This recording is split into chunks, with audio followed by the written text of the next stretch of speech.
going on, everybody? Welcome back to Bet Daily, April 7th, 2023. The Brooms are back in the background, baby. Solid night last night. Papadou connecting on a plus 171. I got a plus 195 winner home. Aaron got an easy winner home. Well, took a shootout, but still won anyway. 3-0. He got it home.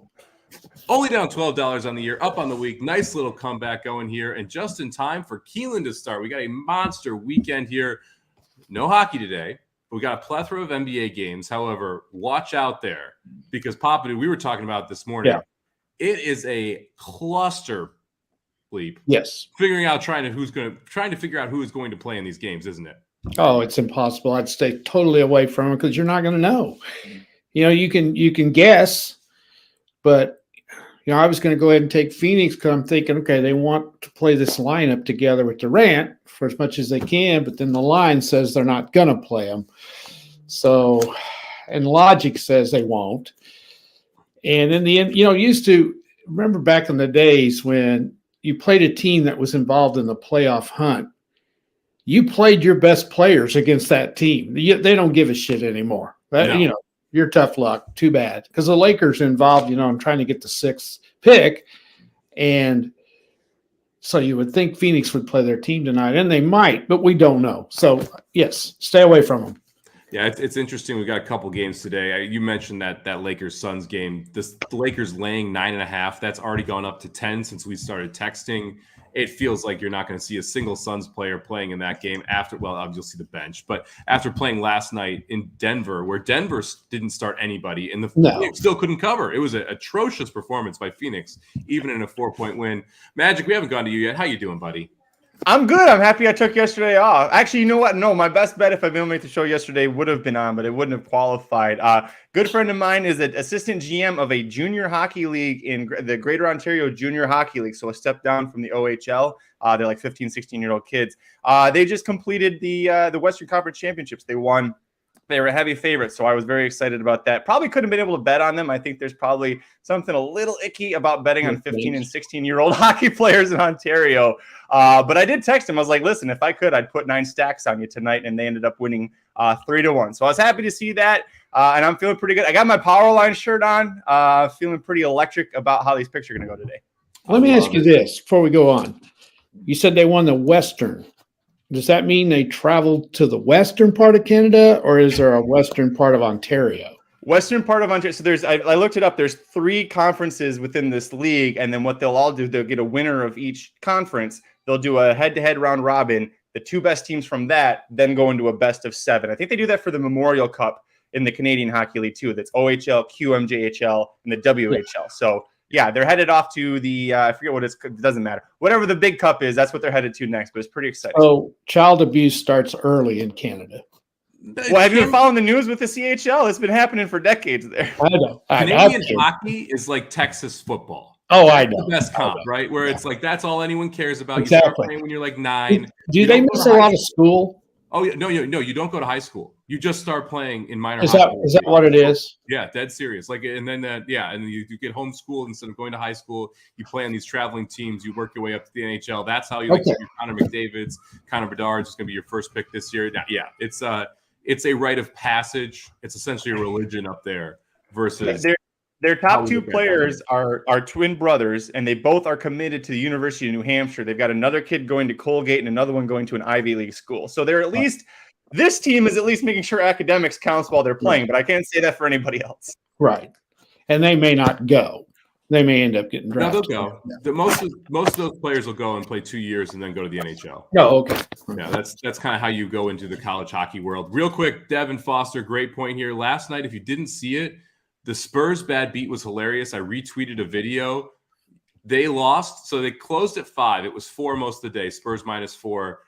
A last-second 3 brought it down to 2, and the guy sitting courtside clearly had Spurs minus the points because he stands up and just goes like this and walks off the court side. It was a hilarious video. I retweeted it. You can go check that out on my Twitter. That was one of the worst beats you're going to see in the NBA here late in the season. All right, let's jump into the games for today. Papadou, do you want to do your best bet? Do you need to take off early here?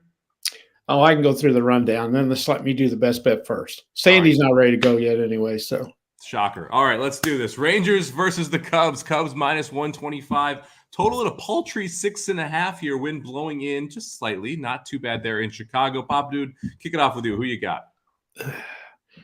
6.5 Rangers Cubs. I got to go over, even if the wind's blowing in. I think, although both of them are throwing out the pitch. The Cubs, I know for sure, are throwing out a really good pitcher. Yeah, Stroman out for the Cubs. He's the race. So I like the Cubs to win today. I still think 4-3 is pretty reasonable.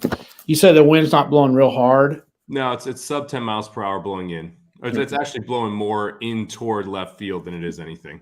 Okay. I'm going to take the Cubs to win outright. I think they'll beat them. I think the Cubs are a little better than people think. I agree. I think minus 125 is a little bit short here for a team that is better. Cubs play solid defense up the middle. I love the pickup of Darby Swanson and Cody Bellinger. Well, he's not as good as he was at the plate. He is very good in defensively in center field. They have one of the best middle defenses in baseball. I think the Cubs laying the minus 125 today with Stroman on the bump. Magic, who you got? I got the Cubs and I got the under, and I have to stipulate this because you called me out for not clarifying on Wednesday. Dating back to last season, the Cubs, their last 51 home games, the under is 32-15-4, and also the Rangers' last 7 road games dating back to last season, the under is 7-0 when they face a right-handed pitcher. That's what you got today. All right. I love it. And Papa Dude, happy birthday. Yes, and to your wife as well. I'm sure your wife is going to celebrate her. Me, I quit counting the years a long time ago, but I still, I'm healthy somewhat. Physically, no. I painted this room we're in right now, and I can't hardly walk this morning. So anyway. It's a rough life out there. I would sing happy birthday to you, but I have a frog in my throat anyway, so we're not going to do that. Magic, if you want to sing, you can go ahead and do it. You've got no, that's all right. Anyway. I don't think we can't afford it. Yeah, and here's the other thing too. We'll go out and eat somewhere in Hot Springs tonight, and Sandy has strict orders. You do not come and sing at my table. I'll get up and leave. I don't like that. Where are you going to dinner at Papa Dude? Do what? Where are you going to dinner? We'll be in Hot Springs tonight. I don't know where we'll go. All right. Not to try and get that information from Aaron so we can get the waiters over there. All right, Yankees minus 130 taking on the O's at home. Total sitting at 8.5. Magic, who do you like here? Give me the over on this one. I think we're going to see some scoring on this one. Dean Kramer, really not a good pitcher. Last 6 career starts against the Yankees. He got a 5.34 ERA. The Orioles are pretty sneaky good with hitting the ball, smacking it around Camden Yards. So I think you're going to see a lot of offense in this one. Give me the over. Yeah, 8.5 seems a little bit low, doesn't it, Papa Dude? Yeah, I'll go along with that for sure.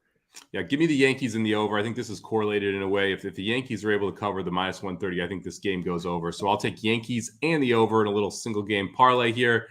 Let's head out to Atlanta for the game of the day, really. The Padres here go ahead and take on the Braves, minus 125. Total sitting at 9.5. 2 of the best teams in the NL here. Magic, who do you got in this early battle?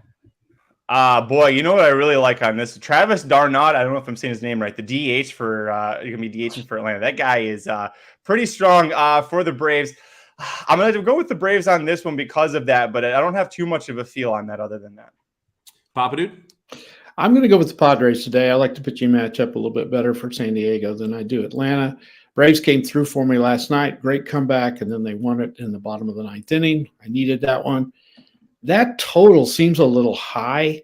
So I don't know. Like you say, the totals right now don't mean a whole lot. You like it? You like the total?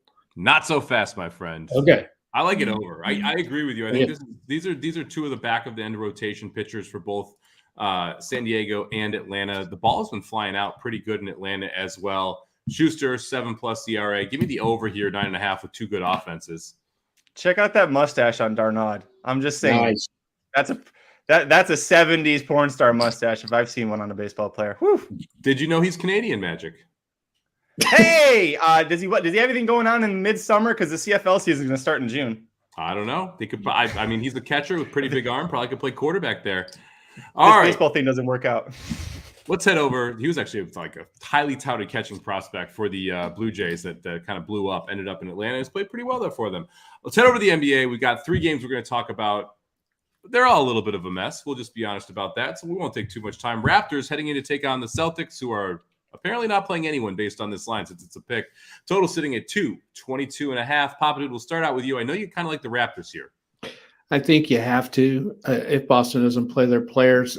Toronto needs to win, right? Aren't they battling for like 6th and 7th with the Hawks, I think? And so they need this game. So you would assume they're going to play everybody. There's no reason for Boston to play anyone. They've got their situation pretty well locked up. So I'm going to go with the Raptors to win this one tonight.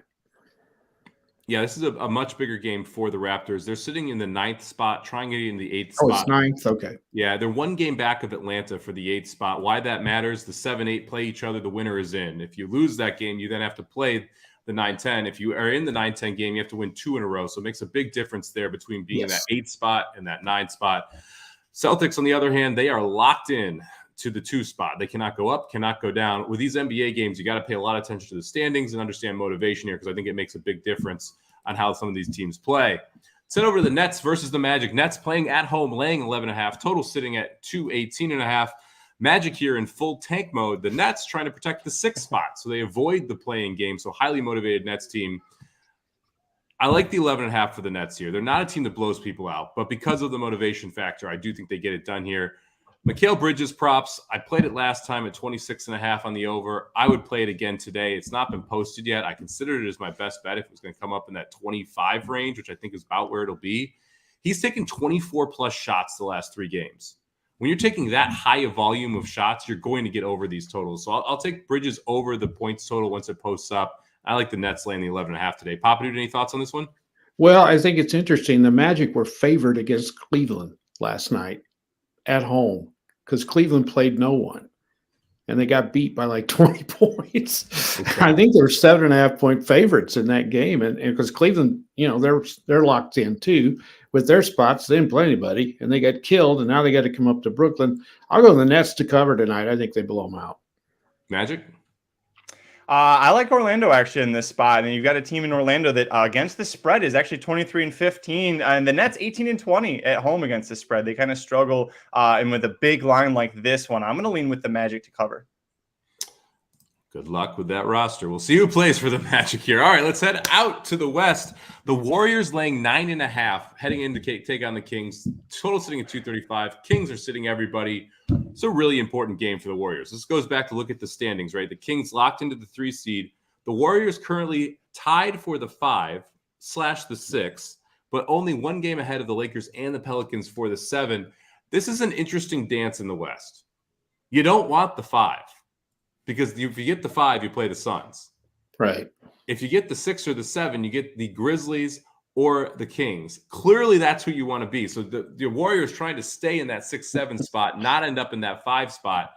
But 7 means you're in a playing game. Not really what you want either, Papa Dude. No.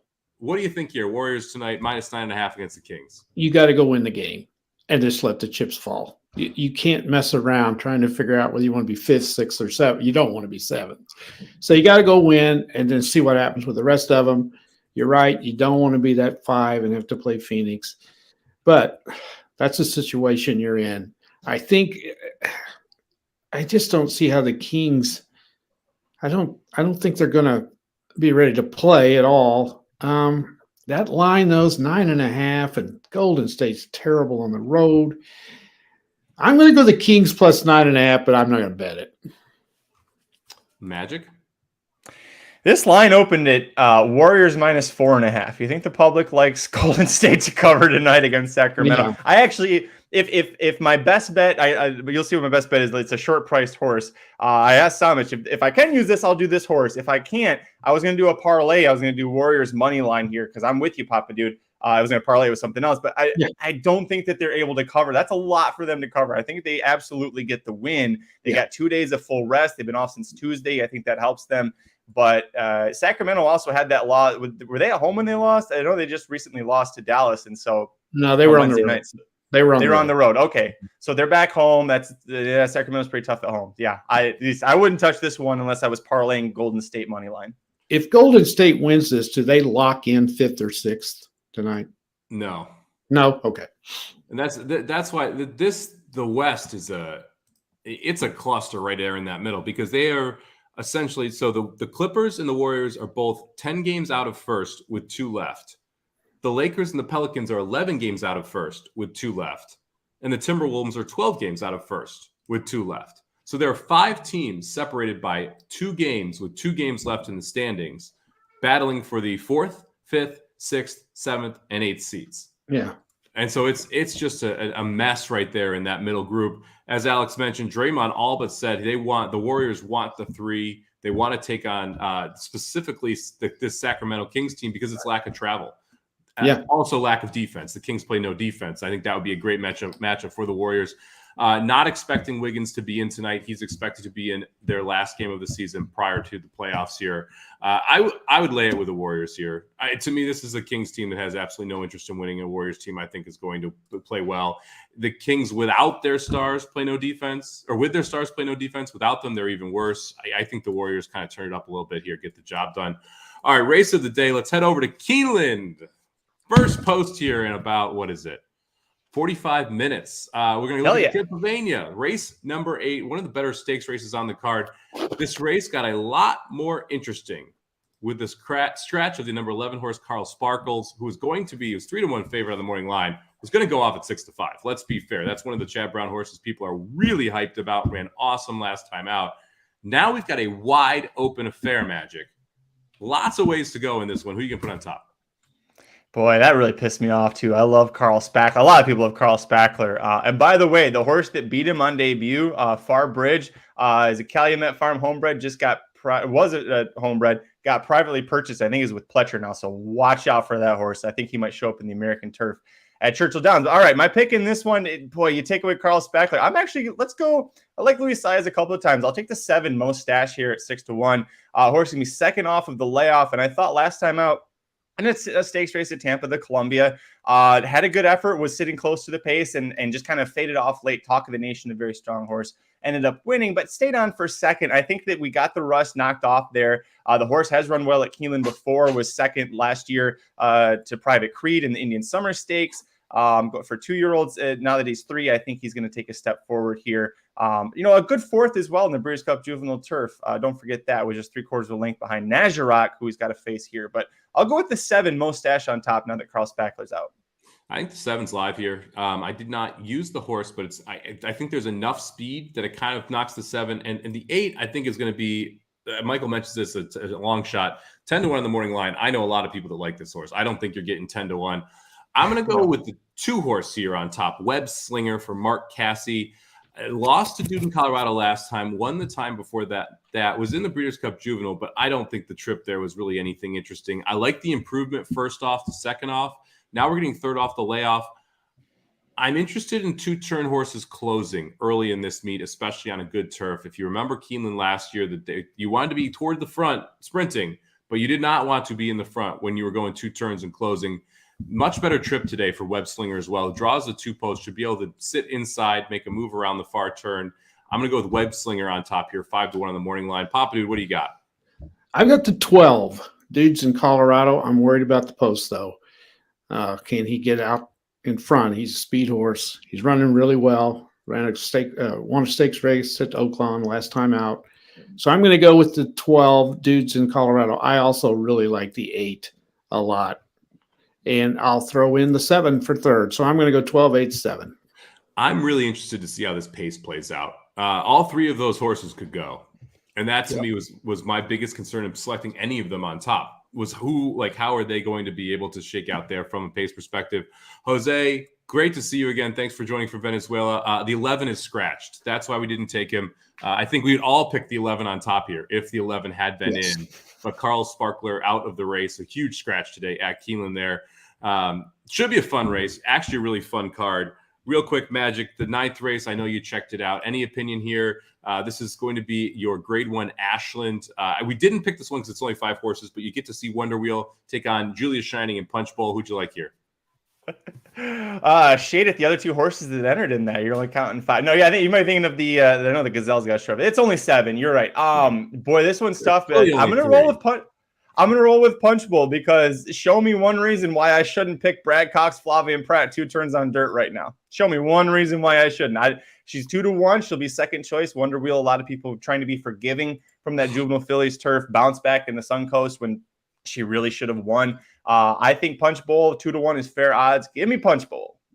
Yeah, ice cold exact to 5-2 or 2-5. That's the way to play this. Don't mess around with the win bet. Just play one or the other. Julia's Shining, clearly the third best horse. You could even play the 5-2-4 or 2-5-4, depending on who you like. Try. I think both of those play out well. All right, Papa Dude. Happy birthday to you, sir. Give us a birthday best bet winner. All right. I got a magic stat here for you on the Houston Astros. Out of 162 games last year, they were only underdogs 28 times. That's a pretty good stat. Mm-hmm. They're underdogs tonight. Do what? How'd they fare in those 28 games? I don't know. Don't care. But they were only underdogs 28 out of 162 times.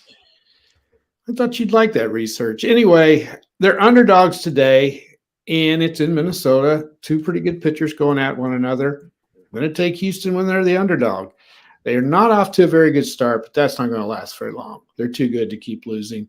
And I think they're going to get the Twins today. So when you get the Astros with a decent pitcher going and they're the underdogs, it's worth a try. So let's go Astros plus 108 tonight, or is it today, against Minnesota. Yeah, Astros need to start getting those bats going, not hit like I think we all expected them to.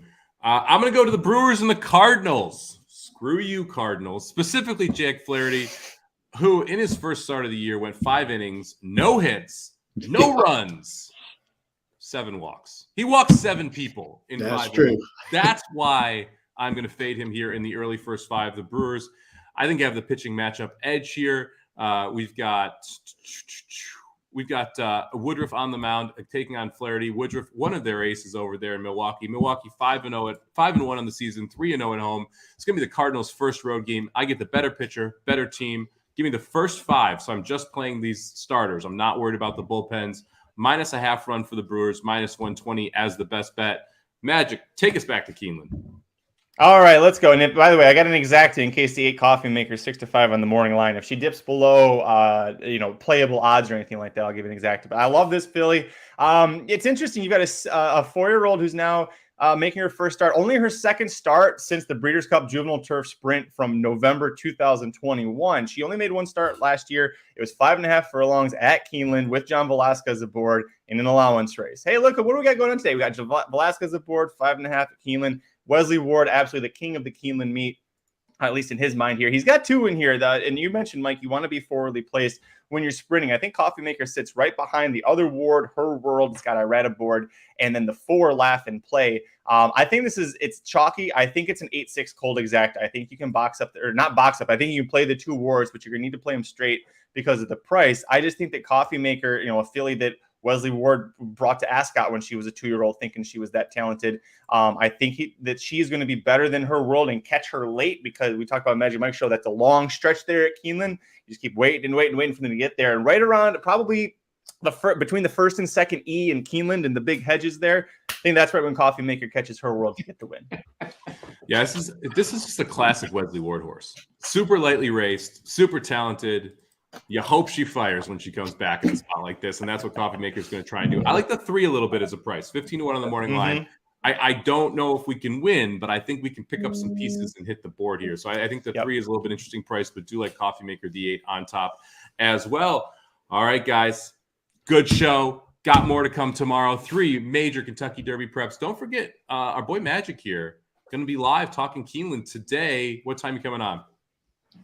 I want to say it's 1 to 2:30 Pacific time. We'll be covering the 3 different stakes. I just closed out the PPs. Why did I do that? It would tell me. Yeah, so 112 is when the first stakes kicks off, the first of 3, and that's the race with Corona Bolt, Hijazi, Gulfport is back, Determinately Hurricane. Lots of horses that we know, so we'll cover that one. We'll cover the Transylvania, and then we'll end with the Ashland. So yeah, about a good little hour and a half live show. Anybody, if you're able to, come on, join me. Love to see you in the live chat. And remember also, Keeneland does broadcast their feed for free on YouTube. So if you don't have an ADW, if you're not in the States and able to watch, you still can watch Keeneland for free. So I'll have that link available in the chat. Just make sure you promise that you put it in a different window and you mute them and you come hang out with us in the chat. So hope to see everybody there, and it'd be a lot of fun. Let's make some money. It's Keeneland, baby. I love it, man. Big weekend. Like I said, you got major tournament over on horse tourneys. We've got 3 major preps tomorrow. We've got a huge day in the NHL tomorrow as well. I thought it was today. I guess they don't play on Good Friday. Oh, by the way, second day of Masters, so moving day will be tomorrow as well. Make sure you come back, join us. Same time, same place for Dudes Who Bet Daily tomorrow. Let's go over the picks here. We got Papadou taking the Astros plus 108. I'm going to go Brewers, first 5 innings, minus a half run, minus 120. Magic, Keeneland, race number 6, horse number 8, coffee maker. What I'm about to go hit up here after this show. Going for the win. This week's record, 4-3, plus $306. Big day yesterday. Now, multiple big-time plus winners. Down $12 for the year. That's not so bad when you're gambling. Hopefully, we can get that up into the positives. Thank you very much for joining us. Good luck with all your bets today. We will see you all later.